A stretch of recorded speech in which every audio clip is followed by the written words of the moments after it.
한국에서 부교육자로 섬길 때 새생명 훈련이라고 하는 이 전도 훈련을 섬긴 적이 있습니다. 그때 한 여자분을 전도했는데 이 분은 날 때부터 불교 집안에서 태어났습니다. 그래서 연세가 많이 되셨는데도 아직 불교를 믿고 있었습니다.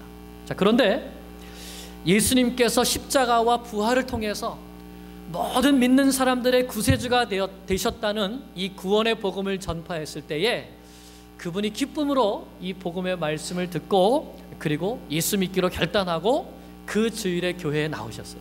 그래서 우리가 어찌나 기쁘든지 같이 전도했던 그분들이 그분과 함께 교제하면서 이제 새가족 교육도 받고 그리고 교회에서 함께 신앙생활을 하자고 이렇게 단단히 말씀드리고 그분이 돌아가셨어요.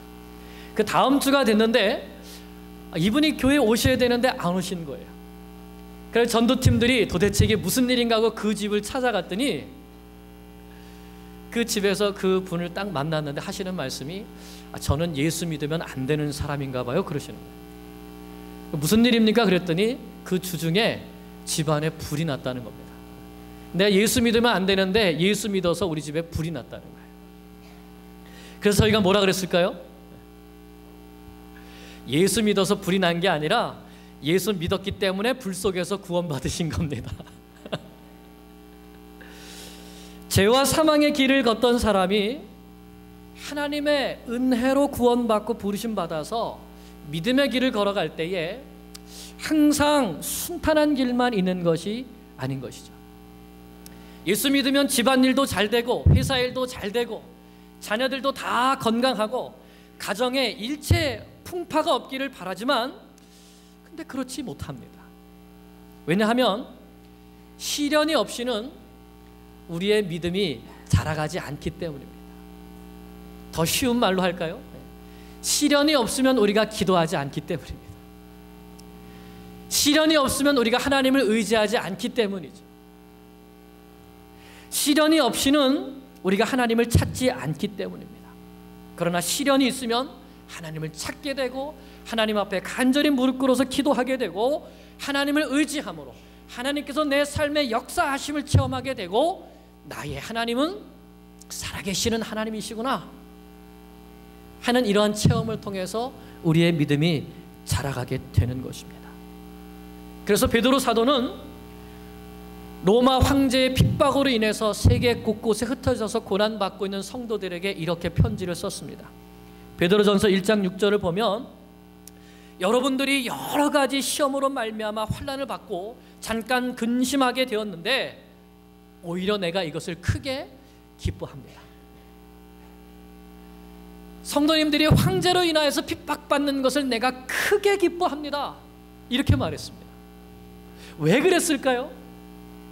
그 뒤에 7절 말씀을 보면 여러분의 믿음의 확실함은 불로 연단하여도 없어질 금보다 더 귀하여 여러분들이 이런 연단을 받을 때에 불로 연단되는 정금과 같이 나와서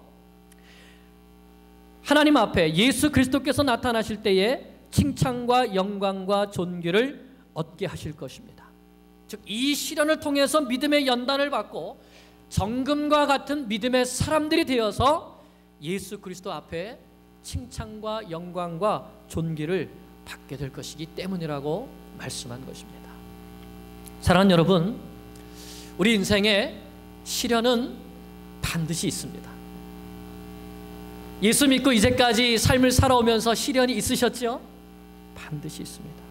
그러나 그 시련도 하나님의 손 안에 있습니다. 하나님은 그 시련을 통해서 우리의 믿음을 연단시키시고 주 앞에 설 때에 영광스러운 모습으로 서게 하실 것입니다. 오늘 본문에는 하나님의 일방적인 은혜로 부르심을 받고 가나안 땅에 들어오게 된 이 아브라함이 받은 시련에 대하여서 말씀하고 있습니다. 아브라함도 약속의 말씀을 붙들고 믿음으로 신앙의 삶을 출발했지만 처음부터 믿음의 조상이 된 것은 아닙니다. 그에게도 시련이 있었습니다. 그리고 그 시련 속에서 아브라함도 실패하고 실수했습니다. 하지만 하나님은 아브라함을 붙들어 주셔서 그가 다시 믿음의 길에 설 수 있도록 함께해 주셨습니다. 오늘 이 말씀을 통해서 우리에게도 시련이 있지만 하나님은 반드시 나와 함께 하신다.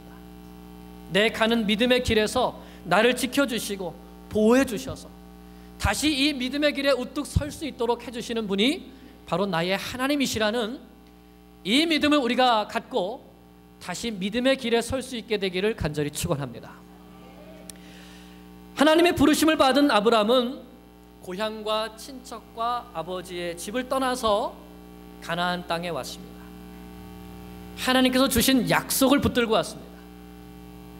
내가 너로 큰 민족을 이루겠다. 내가 내 이름을 창대하게 해주겠다.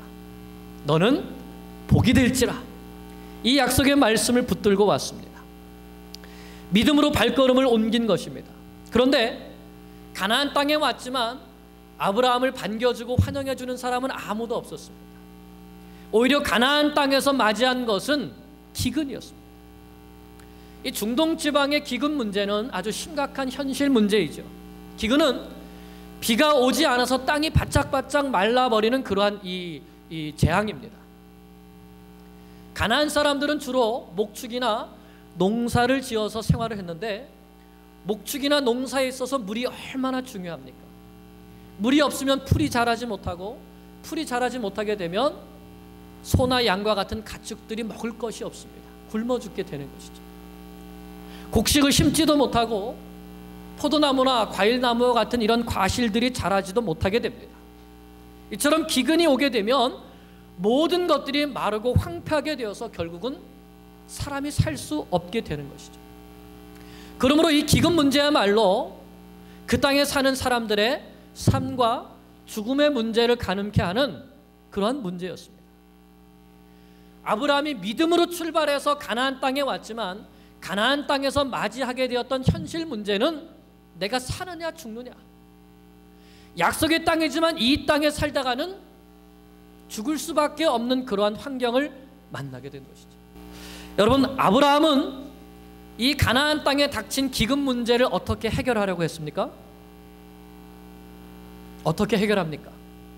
가나안 땅에 기근이 닥쳤으니까 이제 애굽으로 내려감을 통해서 이 문제를 해결하려고 합니다. 왜냐하면 이 애굽에는 나일강이 있어서 나일강이 항상 범람하기 때문에 기름진 땅이 되고 그 기름진 땅에서 풍요로운 열매들을 거둘 수 있었습니다. 그래서 아브라함은 그 가나안 땅에 있는 그 풍요로운 것을 바라보고 애굽 땅에 있는 그 풍요로운 것을 바라보고 애굽 땅으로 내려가기로 결정한 것이죠. 여기서 우리는 아브라함이 가나안 땅으로 오게 된 동기와 애굽으로 내려가게 되는 동기가 서로 다르다는 것을 여러분 발견해야 됩니다. 자, 가나안 땅에 올 때는 왜 왔습니까? 하나님의 부르심을 받고 하나님께서 가라고 하셔서 하나님의 말씀을 붙들고 가나안 땅에 왔습니다. 믿음으로 온 것이죠. 애굽으로 내려갈 때는요, 뭘 보고 내려간 겁니까? 하나님의 약속이 아니라 애굽의 풍요로움, 애굽의 물질을 보고 내려간 것이죠. 가나안 땅에 처음에 왔을 때는 약속을 붙들고 또 하나님께서 내가 이 땅을 내 자손에게 주리라 하셨기 때문에 아브라함은 거기에서 자기에게 나타나신 여호와께 제단을 쌓았습니다. 하나님께 감사의 예배를 드린 것입니다. 그런데 그 아브라함이 애굽 땅으로 내려갈 때 하나님께 물어봤습니까? 하나님께서 애굽 땅으로 내려가라고 하셨습니까?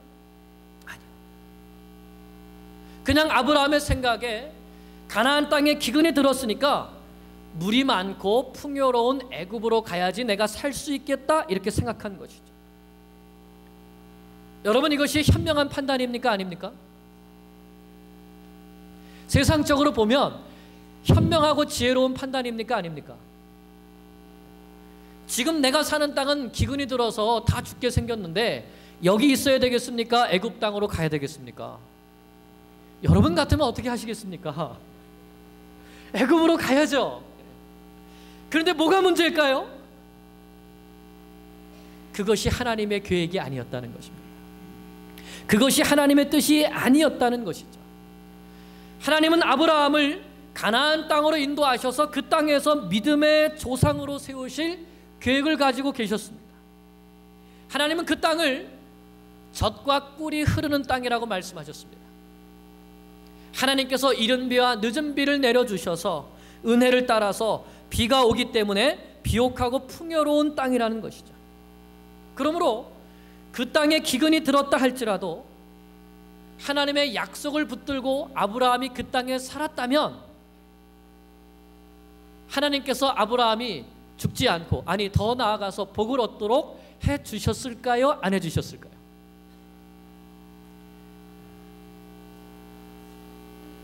실제로 창세기 26장 1절을 한번 보면 이렇게 시작합니다. 아브라함 때 들었던 기근이 그 아들 이삭의 때에 또 다시 들었다. 이삭의 때에도 기근이 든 겁니다. 그래서 이삭도 어떻게 했을까요? 또 애굽으로 내려가라고 합니다. 그런데 그때 하나님께서 이삭에게 나타나셔서 너 애굽 땅으로 내려가지 말고 내가 너한테 살라고 하는 이 땅에 그냥 살아라, 이렇게 말씀하십니다. 이삭은 그 하나님의 말씀에 순종해서 그냥 그 땅에 거주합니다. 그런데 여러분 26장 12절을 보면 이렇게 말씀하셔요. 이삭이 그 땅에서 농사하여 그 해에, 그 해가 언제죠? 기근이 든 해입니다. 근데 그 해에 얼마를 얻었습니까? 100배나 얻었다고 기록하고 있습니다. 하나님께서 보호해 주시고 복을 주셨기 때문이죠. 그러므로 아브라함도 애굽으로 내려가지 않고 그냥 하나님께서 말씀해 주신 가나안 땅에 머물러 있었으면 하나님께서 기근 문제를 해결해 주시고 복을 주셨을까요? 그랬을 것입니다. 결국 아브라함이 가나안 땅을 떠나서 애굽으로 간 것은 기근이 들어서 간 것이 아니라 기근 속에서도 나와 함께 해주시고 나를 보호해 주시는 하나님께 대한 믿음이 없었기 때문에 애굽 땅으로 내려간 것입니다. 우리가 이 세상에서 여러 가지 어려움을 만날 때 이걸 이렇게 해볼까 저렇게 해볼까 많은 생각을 하게 되죠. 사업을 새로 열거나 아니면 또 지금 진행하는 사업이 잘 안 되게 될 때 이걸 어떡하지, 이렇게 하면 좀 잘 돼볼까 저렇게 하면 잘 돼볼까 많이 생각하게 됩니다. 그런데 여러분, 그 어떤 생각이든지 가장 중요한 것은 이것이 과연 하나님께서 원하시는 것인가, 이것이 하나님의 말씀과 일치되는 것인가, 내가 이렇게 살기로 결정하면 하나님께 순종하는 것인가, 이것을 먼저 생각해야 하는 것입니다. 그리고 그것이 유일한 판단의 기준이 되어야 합니다. 어려운 일, 시험되는 일, 시련을 만날 때 우리는 자꾸만 사람의 생각으로 이렇게 하자, 아니 저렇게 하자, 이 일도 내려놓자, 저 일도 내려놓자, 사업에 조금 더 집중하자, 나를 도와줄 만한 사람을 한번 찾아보자, 물질적으로 더 풍요로울 수 있는 방법을 찾아보자, 그렇게 결정할 수 있습니다. 그러나 정말 중요한 것은 이것이 아니라 내가 하려고 하는 이것이, 이 생각이, 이 계획이 하나님의 뜻에 맞는 것인가, 내가 이렇게 결정하고 행동할 때 하나님께서 반드시 기뻐하실 것인가, 이것이 유일한 판단의 기준이 되어야 되는 것입니다. 우리가 이렇게 생각하고 행동할 수 있기를 기도합니다. 그런데 아브라함은 그렇지 못했습니다. 말씀을 쫓아서 애굽에 내려간 것이 아니라 물질을 보고 애굽에 내려갔습니다. 그랬을 때 더 큰 어려움을 만나게 되죠. 자, 그 어려움이 무엇인지 우리 11절에서 13절을 다시 보겠습니다. 11절, 그가 애굽에 가까이 이르렀을 때에 그의 아내 사레에게 말하되 내가 알기에 그대는 아리따운 여인이라 애굽 사람이 그대를 볼 때에 이르기를 이는 그의 아내라 하여 나는 죽이고 그대는 살리리니 원하건대 그대는 나의 누이라 하라. 그러면 내가 그대로 말미암아 안전하고 내 목숨이 그대로 말미암아 보존되리라 하니라. 아브라함이 지금 물질을 쫓아서 애굽에 내려가기는 하지만 크게 걱정되는 일이 한 가지가 있는 겁니다. 무엇이죠? 65세가 된 이 아내 사레가 너무 예쁜 겁니다. 아브라함도 그것을 잘 알았기 때문에 내가 애굽 땅에 내려가면 당신이 너무 예쁘기 때문에 사람들이 당신을 내 아내라고 그러면 나를 죽이고 당신을 빼앗아 갈 것이니까 그게 염려가 됐던 것이죠. 그래서 아브라함이 제시한 해결책이 뭡니까? 여보, 당신 때문에 나 이제 죽게 생겼으니까 이제부터는 나를 여보라고 부르지 말고 오빠라고 부르시오. 여보, 아니 누님. 여동생인가요? 아브라함이 왜 이런 부탁을 했을까요? 살기 위해서입니다. 자기가 살기 위해서. 이렇게 약속을 하고 애굽에 내려갔는데 정말 아브라함이 큰 곤경에 빠지게 된 겁니다. 애굽 사람들이 사례를 보고는 한눈에 반한 것입니다. 그래서 그 소식이 곧 바로 왕에게까지 들리게 되고 바로가 사례를 자기 왕궁으로 불러들여서 그 아름다움을 보고 자기의 아내로 삼게 됩니다. 그리고 아브라함의 누이를 데려왔으니까 아브라함에게는 상을 줘야 되겠죠. 그래서 양과 소와 노비와 암수, 나귀와 낙타까지 얻게 되었습니다. 기근을 피해서 이 가나안 땅에서 내려온 이 가난한 할아버지가 갑자기 부자가 된 것이죠. 무엇 때문에요? 자기 아내를 누이라고 속이고 바로 왕에게 팔아서. 그런데 여러분, 모든 것이 아브라함의 생각대로 됐습니까? 됐습니까? 안 됐습니까? 자, 아브라함이 가나안 땅에서 왜 애굽 땅으로 내려왔습니까? 뭘 얻으려고요? 물질적인 풍요로움을 얻으려고 내려왔습니다. 물질을 얻었습니까? 얻었습니다. 가나안 땅에 애굽 땅에 내려가면서 걱정이 하나 있었습니다. 뭐지요? 아내 살해 때문에 자기가 죽을까 봐. 그래서 내가 누이라고 부르도록 하라고 했습니다. 작전을 세운 것이죠. 자기가 죽지 않으려고. 그 작전이 통했습니까? 통했습니다. 그래서 아브라함이 죽지 않았습니다. 아브라함이 계획한 대로 다 됐습니까? 예, 다 됐습니다. 그러니까 아브라함이 두 다리 쭉 뻗고 잤겠지요? 그랬을까요? 그렇지 않지요. 절대로 그러지 못했을 것입니다. 하나님의 약속을 떠나서 얻은 물질이나 풍요는 결코 그 사람에게 평안을 줄 수가 없는 것입니다. 아브라함이 얼마나 불안했을까요? 이제 아내 사라와는 영영 이별이구나. 내가 만약 바로를 찾아가서 아내를 돌려달라고 하면 어떻게 할까요? 아브라함도 죽임을 면치 못할 거고 아마 사라에게도 영향이 있겠죠. 왕이 준 물질들은요 다 빼앗길 것입니다. 이젠 정말 이러지도 저러지도 못할 상황이 된 것입니다. 우리가 하나님을 떠나게 되면 이렇게 되는 것이죠. 말씀을 떠나서 내 계획과 내 생각대로 하면 모든 것이 다 잘 될 것 같습니다. 그런데 정말 그렇게 다 잘 될다 할지라도 하나님, 제가 이렇게 갔다가 성공하면 그때 다시 제가 주님 앞에 들어와서 더 크게 순종하겠습니다. 더 크게 충성하겠습니다. 그렇게 될까요? 하나님이 그걸 기뻐하실까요? 그렇지 않다는 것입니다. 그러면 이때 우리는 어떻게 해야 될까요? 여러분, 만약에 여러분이 하나님의 입장이라면 이런 아브라함을 어떻게 하시겠습니까? 기껏 저 우상의 땅에서 불러내가지고 약속의 땅에다 데려놨더니 자기 살자고 도망치고 내 후손을 하늘의 별과 같이 땅의 모래와 같이 많게 해주시겠다 그랬더니 아내를 팔아먹고. 이런 아브라함을 여러분 같으면 어떻게 하시겠습니까? 가만두시겠습니까? 그래서 하나님도 가만두시지 않습니다. 그러면 어떻게 하시는가?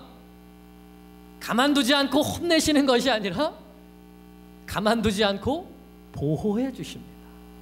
참 놀랐습니다. 성경을 보면 그래서 하나님께서 아브라함을 혼내셨더라, 이놈하고 책망하시고 심판하셨더라, 이런 말씀이 나와야 될 것 같은데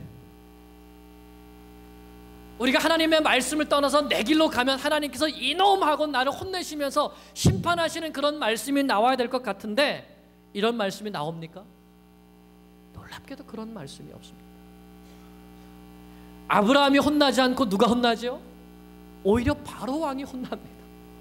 하나님께서 바로 왕을 바로의 집에 큰 재앙을 내리셔서 아마 전염병 같습니다. 이 전염병으로 치신 것이죠. 그리고 그 재앙이 오게 된 것이 바로 살해 때문이라고 알려주십니다. 그래서 바로는 아브라함을 불러서 내가 어찌하여서 내 아내 사레를 누이라고 말했느냐, 왜 그를 내 아내로 삼게 했느냐라고 책망하죠. 그러면서 여기 내 아내가 있으니까 당장 데리고 가라고 합니다.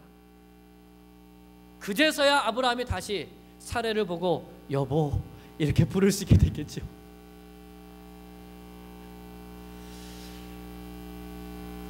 그리고 바로는 아브라함과 사라를 애굽 땅에서 내쫓습니다. 그런데 아무것도 주지 않고 내쫓는 것이 아니라 아브라함에게 먼저 줬던 은과 금과 가축까지 그냥 다 줘서 내쫓지요. 어떻게 이렇게 될 수 있었을까요? 하나님께서 아브라함과 그의 가정을 지켜주시고 보호해 주셨기 때문입니다. 아브라함이 실수했지만 하나님께서 그를 정죄하거나 심판하지 않으신 것입니다. 왜 그러셨을까요? 왜 그러셨을까요? 아브라함의 믿음이 아직 여리기 때문에, 이제 막 믿음의 삶을 출발했기 때문에 어떻게 하는 것이 하나님 앞에 기쁜 것인지 모르고, 또 하나님께서 원하시는 것이 무엇인가 아직 잘 모르기 때문에, 하나님이 어떤 분이신가, 어떤 하나님이신가 잘 모르기 때문에 하나님께서 아브라함을 감싸주시고 감당해 주신 것이죠. 앞으로도 우리는 아브라함이 실수하고 넘어지는 일들을 계속해서 보게 될 것입니다. 그런데 이런 단계들을 거치면서 아브라함은 믿음의 사람으로 조금씩 성장해 가게 됩니다. 아브라함을 이렇게 훈련시키셔서 하나님께서 믿음의 조상으로 세워 가시는 것이죠. 중요한 것은 이렇게 믿음이 어리고 연약한 아브라함을 하나님께서 끝까지 책임져 주시고 끝까지 보호해 주셨다는 것입니다. 아브라함이 그럴 만한 믿음이 있어서 믿음의 조상이 된 것이 아니라 하나님께서 아브라함을 붙들어 주셔서 아브라함이 믿음의 조상이 되었다는 사실입니다. 그러므로 우리는 이 하나님을 믿고 이 하나님을 신뢰해야 되는 것이죠. 이 일을 통해서 아브라함은 새로운 신앙의 체험을 했습니다. 그것은 바로 하나님은 내가 어떤 상황에 있든지 그 상황 속에서 나를 지켜주시고 보호해 주시는 하나님이라는 사실을 체험하게 된 것입니다. 아브라함이 문제를 만들었지만 하나님은 바로의 집에 재앙을 내리시고 바로의 몸도 치셔서 아브라함의 아내도 찾게 하시고 가축과 은과 금까지 풍부하게 하셨습니다. 생명도 지켜주셨고 물질의 복도 주신 것입니다. 하나님이 철저하게 아브라함의 편이 되어 주신 것입니다. 12장 3절 말씀처럼 아브라함을 축복하는 자를 축복하고 저주하는 자를 저주하시겠다고 하셨는데 그대로 하시는 것이죠. 이 사건을 통해서 나를 보호하시는 하나님이시라는 사실을 깨달은 아브라함은 다시 처음의 자리로 돌아옵니다. 13장 3절을 보면 그가 네게브에서부터 길을 떠나 베델에 이르며 베달과 아이 사이 곧 전에 장막 쳤던 곳에 이르니, 여기가 어딜까요? 아브라함이 약속의 말씀을 붙들고 가나안 땅에 와서 처음 장막 쳤던 곳, 그리고 그곳에서 여호와의 이름을 부르며 예배드렸던 것. 4절에 보면 그가 처음으로 제단을 쌓은 곳이라 그가 거기서 여호와의 이름을 불렀더라. 하나님께서 나를 부르셨던 그곳, 나를 인도하셨던 그 장소, 그래서 내가 하나님 앞에 예배드렸던 그 예배의 장소로 다시 찾아와서 그 처음 신앙으로 다시 돌아와서 하나님 앞에 예배드리며 믿음의 삶을 다시 출발한 것입니다.